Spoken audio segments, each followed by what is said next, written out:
ప్రైజ్లా యేసుక్రీస్తు నామములో మీకు శుభం తెలియజేస్తున్నాం. ఈ లోకంలో ప్రేమ రకరకాలుగా దాన్ని భావిస్తూ ఉంటాం. అదే స్వచ్ఛమైన ప్రేమ, మనం ఎడబాయిన ప్రేమ ప్రభువైన యేసుక్రీస్తు వారి ప్రేమ. ఆయన మొదటి యోహాను రాసిన పత్రిక 1:10 అంటాడు, మనం దేవుని ప్రేమించుతోని కాదు కానీ తానే మనం ప్రేమించను.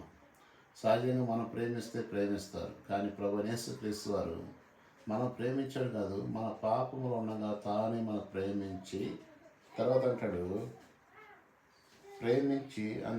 తాను మనల్ని ప్రేమించి మన పాపము ప్రాయశ్చిత్తము కలుగుటకు తన కుమారుని పంపిన. ఇందులో ప్రేమ ఉంది. ఎందులో ప్రేమ ఉంది?